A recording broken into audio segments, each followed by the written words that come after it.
देवता परमात्मा कहते हैं कि तुम राम कृष्ण को तो बहुत शक्तिशाली सुप्रीम परमात्मा मानते हो, इनसे बड़ा तुम किसी को नहीं मानते लोक वेद के आधार पर। उसी उद्देश्य से परमात्मा समझाना चाहते हैं उन्हीं को उदाहरण दे करके कि तुम्हारी दृष्टि में राम कृष्ण जी से कोई बड़ा नहीं। तो उन्होंने भी गुरु बनाया। श्री रामचंद्र जी ने ऋषि वशिष्ठ जी को गुरु बनाया और श्री कृष्ण जी ने दुर्वासा जी को अपना गुरु बनाया, आध्यात्मिक गुरु।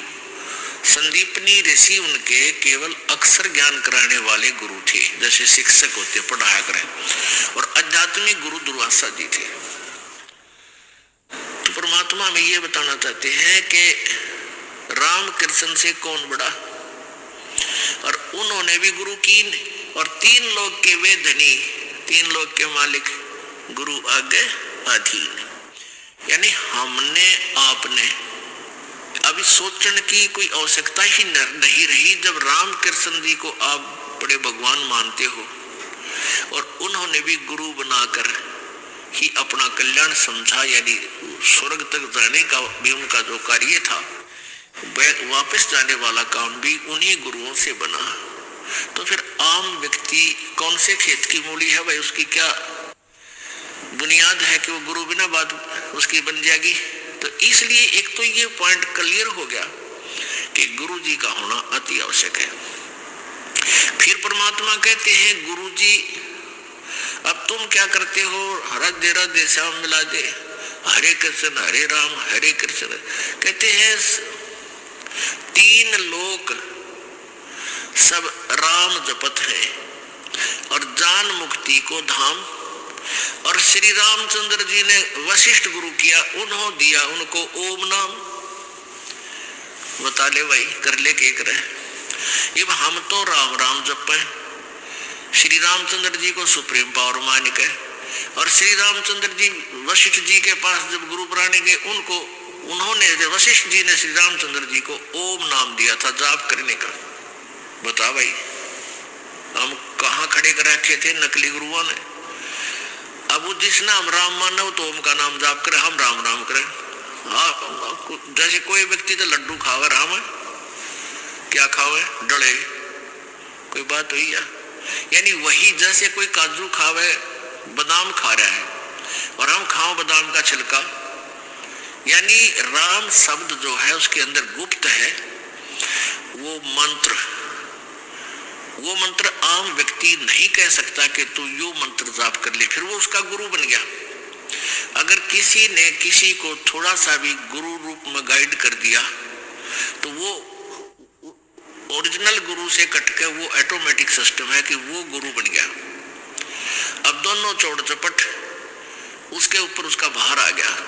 तो ऐसे ही गुप्त मंत्र रखे जाते हैं, ये सीधे नहीं कहे जाते कि हमारे गुरुजी ये नाम देते हैं ऐसे जाप कर लो या ऐसा कर लो, नहीं। इतना कह सकते हैं भाई राम नाम बदलो, राम नाम जपा करो, राम नाम ले भाई, राम नाम ले। अब वो राम का नाम अन्य है, जैसे बादाम का छिलका ऊपर कुछ है अंदर गिरी नारी है, ऐसे ही नाम गुप्त होते हैं। कोई जैसे महर्षि वाल्मीकि जी को नाम दिया था, अब वो कहते हैं वो राम राम करे था, राम राम नहीं करे थे वह, वो तो ओम नाम का जाप जपया करते। राम तो वैसे जैसे हम सच्चाई बोलते हैं ना, ये हमारा मंत्र नहीं है। ऐसे राम कोई शब्द मंत्र नहीं है किसी ऋषि का, वो तो ओम से शुरू होते हैं। और ओम केवल ब्रह्म तक की जाप है, और ये भी पूरे अधिकारी से लेकर ही कार्य करता है, अन्य से नहीं। तो यहाँ क्या बताते हैं परमात्मा कबीर जी कि तीन लोग सब राम जपत है जान मुक्ति को धाम। और श्री रामचंद्र ने वशिष्ठ गुरु किए, उन्होंने दिया ओम नाम। अब रामचंद्र जी तो ओम नाम जप कर, तुम राम राम जपो। वाह भाई वाह, किसे पे चढ़ा रखे थे। अब क्या बताते हैं परमात्मा, रे बोली सी दुनिया सतगुरु बिन कैसे सरिया, रे बोली सी दुनिया सतगुरु बिन कैसे सरिया। अब हम कहाँ ला, सतगुरु बिन कैसे सरिया रे बोली सी दुनिया, सतगुरु बिन कैसे सरिया। अब हम कहाँ ला छोड़े भक्ति इन नालायक अनजान गुरुओं ने, नीम हकीमों ने। अपने लला के बाल उतरवावे देख के चीना लग जइया, अपने लला के बाल उतरवावे देख के चीना लग जइया। एक बकरी का बच्चा लेके उसका गला कटैया रे भोड़ी सी दुनिया, गुरु बिन कैसे सरिया। जैसे पहले हम डले डोया करते, ये आन उपासना करते थे, शास्त्र विरुद्ध साधना करते थे, तो क्या करते हैं, गुड़गामा वाली माता के ऊपर बकरे भेंट चढ़ाए जाते हैं। अब तो प्रोसीजर थोड़ा बदल दिया है, पहले तो कटवाया करते वहां जाके।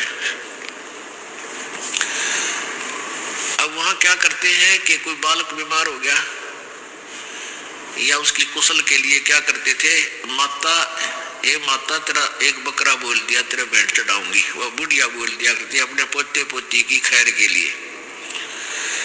और फिर जैसे ये बच्चे के जो प्रथम बाल होते हैं, इनको क्या करा करते, पहले अपने इष्ट धाम पर चढ़ा आया करते। तो परमात्मा क्या कहते हैं, हम कैसे मूर्ख बना रखे थे इन नकली संतों ने। वह बुढ़िया यानी दादी अपनी पुत्र वधू को और उस पोती या पोते को जो नवजात शिशु होता है उसको लेकर गुड़गामे वाली पर जाकर माता पर जाती है। और वहां जाकर नाई होता है, ये वहम बांट रखे हमारे कि भ्रमणा पैदा कर रखी है कि पहले बाल जो है अपने इष्ट धाम पर चढ़ा का, नहीं तो बालक का ऊख चूक हो जाए। तो ऐसे लेकर चली जाती है, कहा माता के ऊपर। और वहां नाई बैठा होता है, उसको कहती है भाई नाई के मेरे पोते के बाल काट दे, मेरे लल्ला के बाल काट। और धीरे धीरे काटना, देख रहे कदे कैंची लाग जाए इसके कच्चा शर से। अब बुढ़िया कहती है उस नाई को कि भाई ध्यान से काटिए बाल मेरे बच्चे पोते के, कैंची ना लग जाए इसके के दर्द पीड़ा हो जा। कहते अपने लल्ला की तो इतनी चिंता, तेरे कैंची का भी दर्द थोड़ी चुभ ना जा। और एक बकरी का लल्ला लेके और उसका गला कटवा दिया। अरे तेरा गजब भैया, एक बकरी का बच्चा लेके उसका गला कटवा दिया, माता तेरा भेंट चढ़ा दिया। इन मूर्खा ने न्यू मूर्ख बना रखे थे। अच्छा वह माता ही बकरे खावेगी, वह तो डायन होगी, फिर वह तो डायन होगी। माता तो काजू खावे, किशमिश खावे, सेब संतरे खावे, हलवा बनवा ले, पूरी बनवा ले रहे बूढ़े आदमियों। और वह माता बैठी है बड़ा कुत्ते मुत्ते। अब परमात्मा क्या कहते हैं, रे बोली सी दुनिया, सतगुरु बिन कैसे सरिया। अपने लला के बाल उतरवावे देख के चीना लग दिया, और एक बकरी का बच्चा लेके उसका गला कटैया। अब क्या करते हैं, वहां बाल कटवा लिए, इतने बाल ले लेंगे उसमें से बाल, और लेके अंदर मंदिर में चढ़ाओगे जाकर अच्छी तरह मतलब श्रद्धा से। वो पुजारी क्या करता उनको उठा के और कट्टे में भर दे, सारे ठा कट्टे ठोक दे, कट्टा ये बोरी। और फिर शाम ने कुरडियां बगेर दे ठा के जहां गंद पड़ा हुआ, और वो कौन सा बैंक में जमा करा होगा उन बालन, उसने बाहर फेंकने ठा के। तो आप क्यों ना अपने काट के कितना घेर दे उन्हें, इन बालों के चक्कर में पड़ के मेरा ने कितनी समस्या पैदा कर रखी है। अब क्या है कि हमने देखे जगह जगह ये थान बना रखे, स्थान एक 3 बाई 4 का चबूतरा बना देंगे, थोड़ा सा 1-1.5 फुट ऊंचा, और उसके सेंटर में बनाओगे ऐसा बढ़िया महल पित्तर का, 5-4 ईंट खड़ी, एक आधी बराबर में 2 पाछे, आगे कोई कवाड़ नहीं उसके, खुल्लम खुला। और फिर उसने माता मांडे या पित्तर का थान बनाते हैं कि यहाँ हमारा पित्तर रहता है। किसी बच्चा ने खेल बना रखा था हमने, वो पित्तर 6 फुट का था, ईब उसी इतनी आड़ी में क्यों कर पड़ेगा भाई। तो सोच कदे बुद्धि में ना यह बात बार है। तो परमात्मा हमें ये याद दिलाना चाहते हैं, तुम ईब क्योंकि हम सियाने होगी मासी आवाम ने, और पहले जो तुझ कार्य कर दे डरते कदे सेध जाए इसमें नुकसान कर दे, और उसमें कुत्ते मुत्ते ने भी समझ में ना ये सेकंड टांग तोड़ दे होता इसमें होता शक्तिशाली होता ये। तो क्या बताते हैं, कच्चा पक्का भोजन बना के और माता धोकने गईया, उस माता ऊपर कुत्ता मुत्ता ओ क्यों ना मर गईया रे बड़ी सी दुनिया। अब हमारी दादी बनाया करती गुड़गाम वाली धोकनी है, वो कच्चा पक्का दलिया बना के बेरा उन्हें कुत्ते ने खाना है कौन सा को खाओ उसमें, और उन्हें कच्चा पक्का ठा गए और घेर के उस माता का चबूतरे पे। अब वो पूजा करनिया तो नीचे नहीं उतरे माता की भोग लगा के, इतने कुत्ते चढ़ चार और उस माता के सारे दलिया ने खाकर ऊपर चलती हैं, पेशाब करके चले माता के चोटे में, वो पत्थर के महल के चोटी मुते। तो यहाँ परमात्मा कहते हैं जय उसमें कोई शक्तिशाली होता तो कुत्ते की टांग तोड़ो पहले थे। तो पुण्यात्माओं हम कति अनजान बना रखे थे इन स्वार्थी और अज्ञानी गुरुओं ने, हमारे जीवन बर्बाद करा दिए। हमारे सारे पूर्वज कोई भूत बना दिया, कोई पितर बना अंडे है, धक्के खाते फिरे हैं क्योंकि वो शास्त्र विरुद्ध साधना करते रहे। फिर क्या बताते हैं, जीवित बाप के लट्ठम लट्ठा और मुए गंग पोचैया। जीवित बाप के लट्ठम लट्ठा और मुए गंग पोचैया, और जब आवे आसोज का महीना वो कौवा बाप बनैया रे बोली सी दुनिया। अब जैसे श्राद्धों के समय में, अब जैसे पिता की गति कहां से शुरू करते हैं, माता की गति कहां से शुरू करते हैं कि माँ की पिता की मृत्यु होगी, ठीक है भाई, सवा कर दिए संस्कार, उसका अंतिम संस्कार कर दिया। फिर क्या होगा, पंडित आवेंगे गरुड़ पुराण पढ़ने खातिर। ये विशेषकर शहरों में लाग गणी थी, आम गांव में तो शायद कम है लेकिन उनमें ज्यादा थी। तो क्या करता था पंडित जी, 7 दिन तक गरुड़ का पाठ करता था,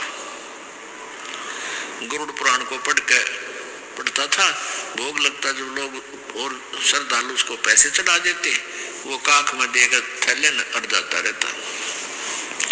अब परमात्मा क्या कहते हैं, कुल परिवार तेरा सकल कबीला मसलत एक ठराई, बांध पिंजड़ी आगे धर लिया फिर मरगट को ले जाई, अग्नि लगा दिया दुध लंबा फूक दिया उस ठाई, पुराण बांध फिर पंडित आए पीछे गरुड़ पढ़ाई।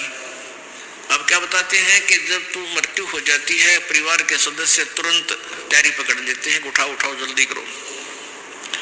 कुल के लोग आ जाते हैं और शमशान घाट में जाकर तेरा काम कर दिया, तमाम शरीर फूक दिया। अब आते हैं वो नकली गुरु पेट भर, वो कहते हैं तेरे पिता की गति हो जाएगी, 7 दिन गरुड़ का पाठ करा ले।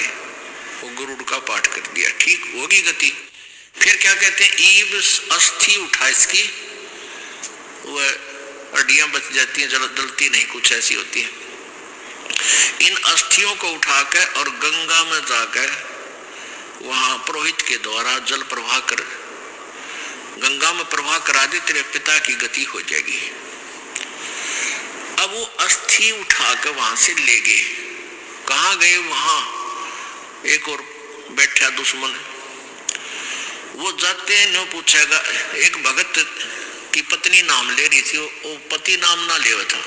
वो समस्या यही मान रहा था कि मैं अपने पिता की अस्थि नहीं गंगा में गिर के आया तो फिर पिता पुत्र का लाभ क्या हो, मैं जब तक मेरा पिता जीवित है मैं नाम ना लूं। उस पत्नी को नाट्य नहीं करता, यह भी उसकी अच्छी यानी भावना थी।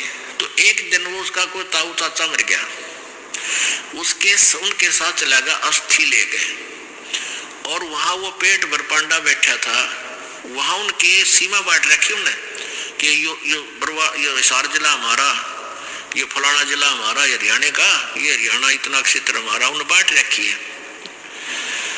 तो एक कहने लगा, भाई कहाँ से आए हो? कि हरियाणा से। कि आजा आजा तुम मेरे यहाँ दूर हो जाओ, ये हमारे हैं हमारे हैं।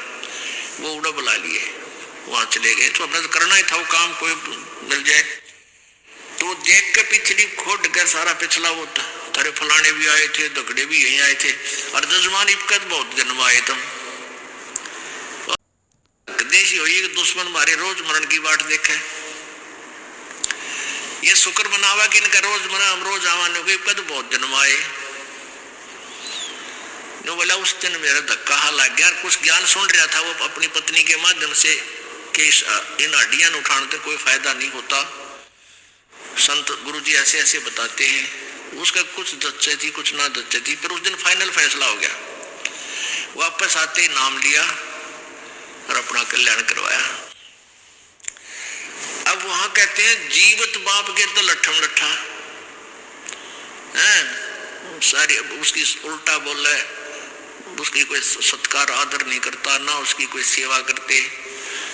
और मरे बादशाह ने होगा फिर इसकी पूजा शुरू कर दी तुमने।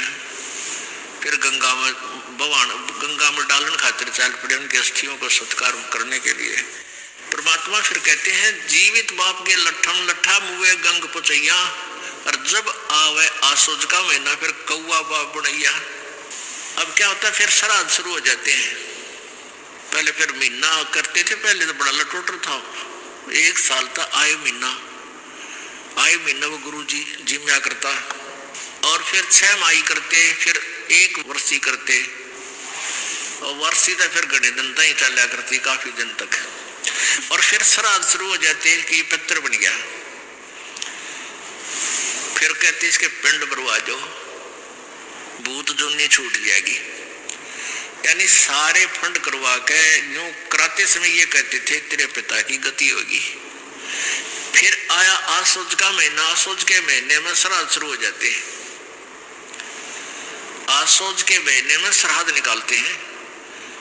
अब परमात्मा कहते हैं वो 1 दिन श्राद्ध कर दिया, वो निश्चित दिन, जैसे कोई सात्यम न मर गया। आप मान ले किसी का पिताजी सात्यम को मृत्यु को प्राप्त हुआ, किसी भी सात्यम को, तो वो आसोज के अंदर 16 दिन सिलेक्ट कर रखे हैं। यानी अमावस्या से लेकर पूर्णमासी तक 16 दिन सिलेक्ट कर रखे हैं। इन 16 दिन में से जिसका सात्यम न मरा है तो सात्यम वाले दिन उनके गुरुजी आवेंगे ब्राह्मण, और वो श्राद्ध निकाल लगा। अच्छा बढ़िया भोजन, कुछ कपड़े उपड़े, फिर पूजा पाजा उसको चाहिए, वो सारा सौदा उसको दिया जाएगा। अब आसोज के महीने में क्या करते हैं, वह गुरुजी आता है, बढ़िया भोजन बना के सबसे पहले कहेंगे छत पे रख दो। कहता छत पे रख दो, कुछ भोग लग जाएगा। तो इतवर छत पर रख कर आते हैं और कौवे वहां पहुंच जाते हैं। अब कौवा उसको खा लिया कौवे ने, तो वो गुरुजी कहता है भाई तेरे पिता को भोग लग गया, हो सकता है तेरा पिता कौवा बन गया हो। अरे तेरा गजब हो गयो, अब कहां से गति कराने लगे थे, पिताजी कौवा बना के छोड़ दिया और कहते इसकी गति होगी। अब परमात्मा कहते हैं जब आवे आसोज का महीना, अरे फिर कौवा बाप बनाया। अरे बोली सी दुनिया, गुरु बिन कैसे सरिया। अब क्या बताते हैं, प्रेत शिला पे जा बिराजे पितरों पिंड भराई, बहुर श्राद्ध खान को आए वो काग भये कल माही। फाइनल फैसला करते हैं परमात्मा की वाणी में, जय सतगुरु की संगत करते तेरे सकल कर्म कट जाई, अमरपुरी पर आसन होते जहां धूप ना छाई। कि जय सतगुरु की संगत करते पूर्ण संत की, ये सारे झंझट खत्म हो जाते, सकल कर्म, किसी भी आवश्यकता नहीं रहती, आप सतलोक चले जाते। अमरपुरी में, उस सतलोक में आपका निवास होता। जैसे गीता जी अध्याय नंबर 18 के श्लोक 62 में कहा है कि अर्जुन तू सर्व भाव से उस परमेश्वर की शरण में जा, उसकी कृपा से ही तो परम शांति और सनातन परम धाम को प्राप्त होगा। सनातन परम धाम, शाश्वतम स्थानम, अमरपुरी, सत्यलोक, वहां चला जाएगा। गीता जी अध्याय नंबर 15 के श्लोक नंबर 4 में ये कहा कि जब तुझे तत्व ज्ञान मिल जाए, उस तत्व ज्ञान रूपी शस्त्र से इस अज्ञान रूपी पेड़ को काट के उसके बाद उस परम पद पर, उस परमेश्वर के परम पद की खोज करनी चाहिए, जहां जाने के बाद फिर लौटकर प्राणी संसार में नहीं आते। और जिस परमेश्वर ने सब ब्रह्मांडों की रचना की है और मैं उसी की शरण हूँ। गीता ज्ञानदाता भी कहता है मैं भी उसी की शरण में हूँ। उसी जगत गुरु संत रामपाल जी महाराज की वीडियो को लाइक पर लाइक सब्सक्राइब पर सब्सक्राइब करो, जिससे गुरुजी का ज्ञान पूरे विश्व में फैल सके।